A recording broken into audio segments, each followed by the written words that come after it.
ราชวงศ์ใดนั่นพี่น้องเบิ่งคักๆใดเบิ่งคักๆใดแม่นให้มันไปผูกคอตายเท่านั้นแหละคันบ่มีทางไปน่ะประชาชนลาวตื่นเลยเด้อพวกเจ้าเด้อในเมื่อตื่นดีกว่าบ่ตื่นตื่นซ่าดีกว่าบ่ตื่นตื่นมาแล้วมันมีผลมีน้ำหนักสบายดีนิวพรไซอันนี้แหละ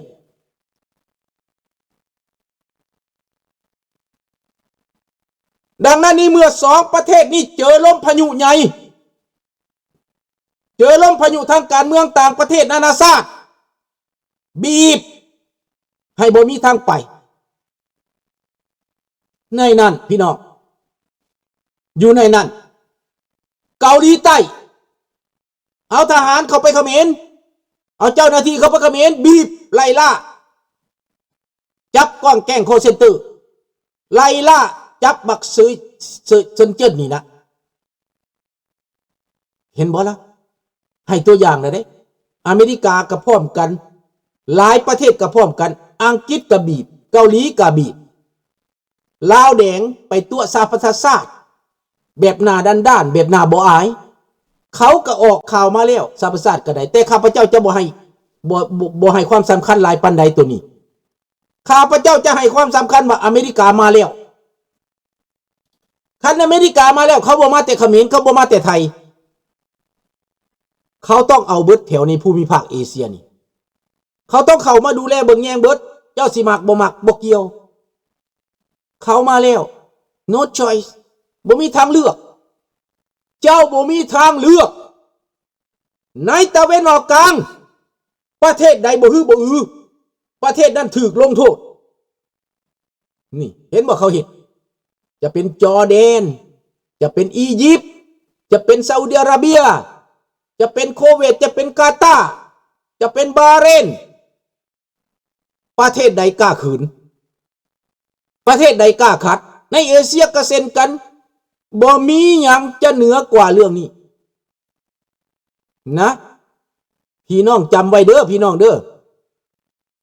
ให้จำไว้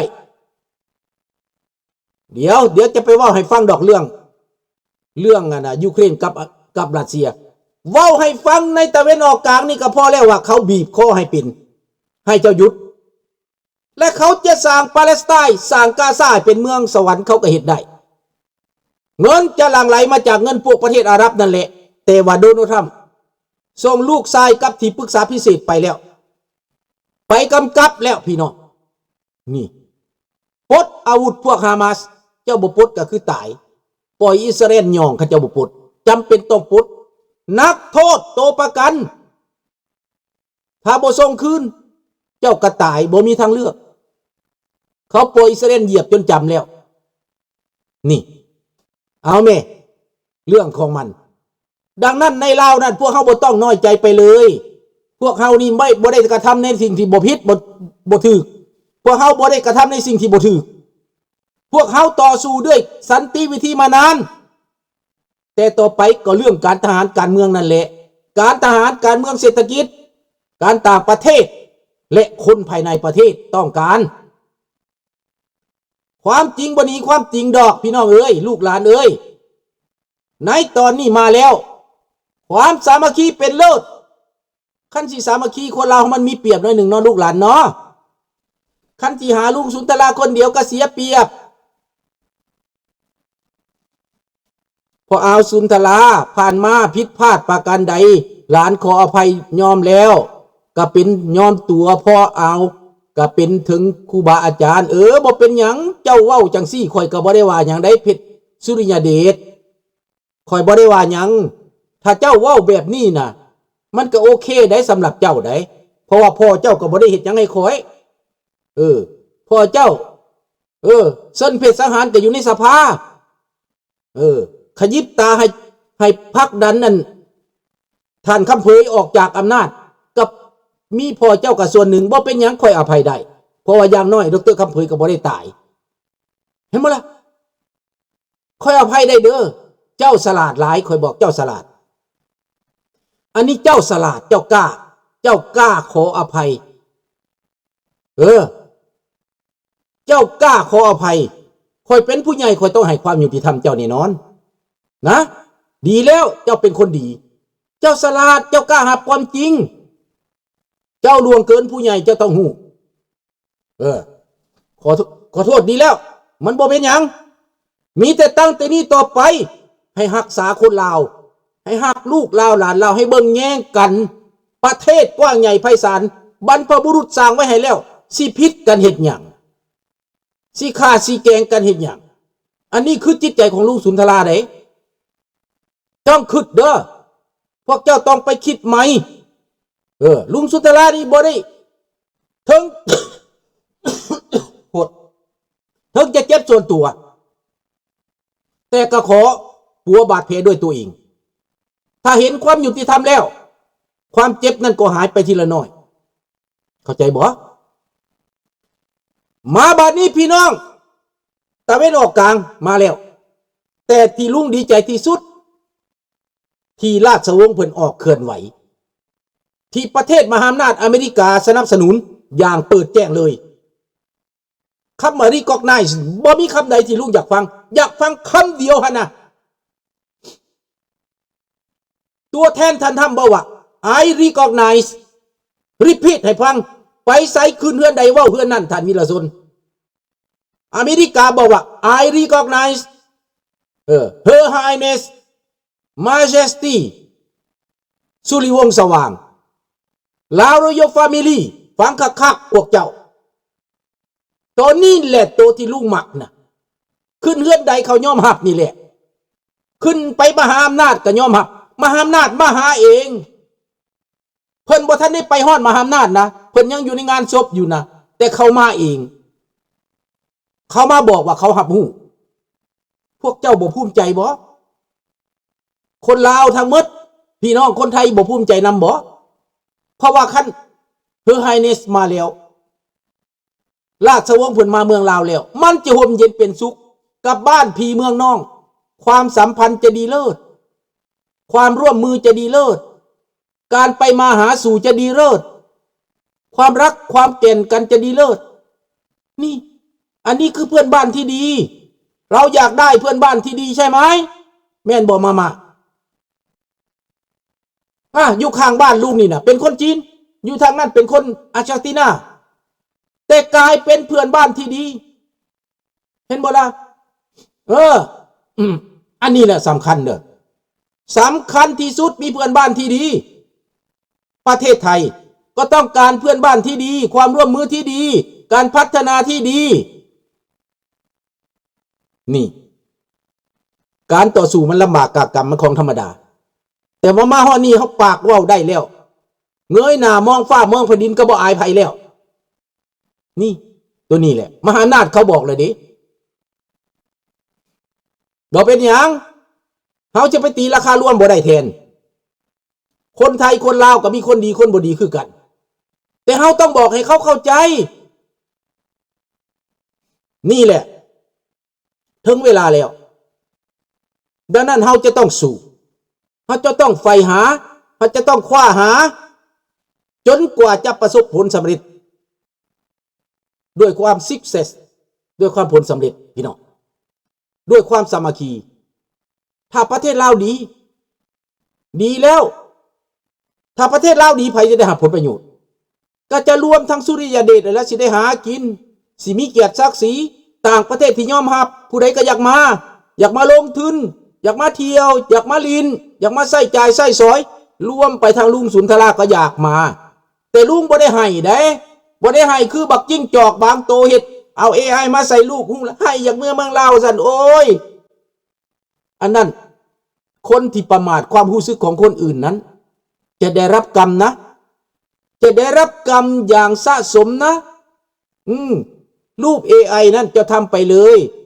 อีพอ AI นี่นะอันนี้แหละพ่อของคนที่เป็นเจ้าของ AI ก็อยู่นี่นะที่ลุงยังบอกกระทำนะลุงยังบอกกระทำเลยน่าเป็นเสี่ยวซานด้าน AI ลูกชายนะเขาก็ยังบ่ได้ให้พ่อเฮ็ดแบบนั้นเด้เนอะเขาบอกเฮ็ดแนวมันบ่ดีมีของดีมีสิ่งดีเอาไว้ใส่สิ่งที่ดี เอาไว้ตอบสนองไว้รับใช้ประชาชนแนวดีๆบ่แม่นเอามา destroy บ่แม่นเอามาทำลายบ่แม่นเอามาเหยียบย่ำบ่แม่นเอามาเยาะเย้ย no เต็มเปี่ยมไปด้วยคุณธรรมศีลธรรมสัจธรรมเห็นบ่ล่ะความยุติธรรมเต็มเปี่ยมไปด้วยความปรารถนาดีนี่มันด้วยความปรารถนาดีแน่นอนเขาต้องย่านความดีคืดคักๆแล้วมันเขาย่านความดีสอนสมใจเอ้ยพวกเขาต้องการมาแน่นอนเบิดประเทศต้องการมาแน่นอนห้ามไว้กระบอยู่พี่น้องเพราะว่ามหาอำนาจเขาเอามาเขาคุ้มครองมาเขาแห่มาเบิดประเทศที่แห่มาเจ้าเข้าใจแล้วบ่เบิดประเทศที่ต้อนรับ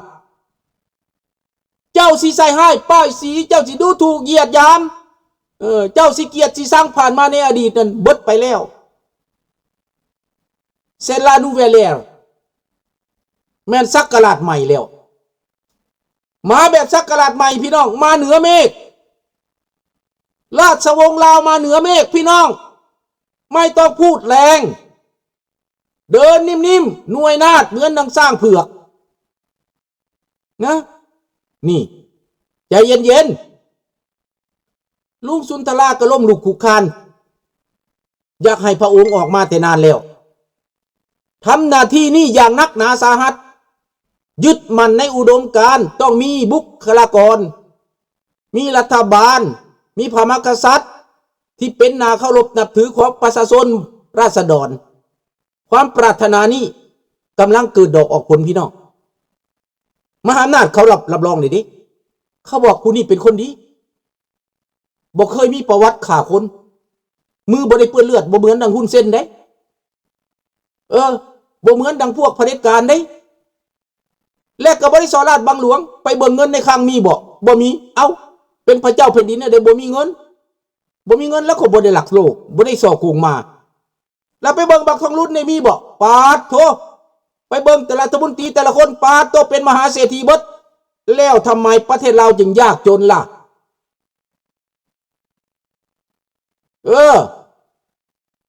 แน่นอนมันสิโป้บาดลาบักแตงสร้างหน่วยปลายนั่นน่ะแน่นอนโลดอันนี้นะพี่น้องคนเราอาจจะล้มลุกคุกคานคนเราอาจจะลำบากมีเวรมีกรรมช่วงหนึ่งนะแต่ต่อไปแล้วความสามัคคีดีจะเกิดมันจะบันดาลให้เกิดมันมีสิ่งพาให้เกิดพี่น้องสังสินใจจะนำเอาหากลับประเทศก็อันนี้แล้วไปเฮียนวีซ่าจากหยักกุมพันธ์นะหลายปี50 ปีนานพอสมควรลูกหลานไปฝึกวิชาความรู้ในต่างประเทศลุงสุนทรากลับไปบ้านลุงสุนทรานี่นะโป้แตกเล่นมากเลยสิไปสร้างไปสาพอเพียงแต่ไปบ้านตัวเอง1 คนครอบครัวข้าพเจ้านี่ก็สามารถเปลี่ยนแปลงได้ทุกอย่างแล้วนิรมิตได้แล้วเพราะว่ามันแนวความคิดพินิรมิตนั่นคนเฮานี่มันมาการเปลี่ยนแปลงการพัฒนามาจากสมองมาจากความคิดมาจากความตั้งใจมาจากอุดมการณ์มาจากความพอใจและยุติธรรมนี่นะอันนี้แหละสบายดีตั้งใกล้ดังนั้นคนเฮาต้องพร้อมใจกันเบิดทั้งประเทศเบิดโลกคนลาวนี่นะเสียงเดียวกันปรารถนาอยากเห็นประเทศลาวพัฒนาปรารถนาอยากเห็นประเทศลาวนี่สามารถแข่งขันกับชาติอื่นได้คนลาวก็บ่ได้น้อยหน้าผู้ใดเฮียนวีซ่าไว้แล้วอยู่ในต่างประเทศนี่มีตั้งแต่บักหมาจิ้งจอกว่าไผสิอยากไปสร้างทางเมืองเราอย่าเว้าในต่างประเทศเอกชนเขาก็สร้างได้ทางนั้นเขาก็สามารถบริจาคได้ถ้าเขาพอใจคู่มือนี่เขาบ่พอใจเขาจังบ่สร้างบักหมาจิ้งจอกเขาเบื่อหน่ายเขาจังบ่อยากสร้างโรงเรียนเขาก็สร้างได้ลุงนี่สร้างโรงเรียนให้ก็ยังได้ด้วยมือลุงเองจะเห็นแต่เป็นยังเห็ดบ่เห็ดตอนนี้สิไปสร้างให้หมาจิ้งจอกสร้างเห็ดยังเห็นบ่ล่ะ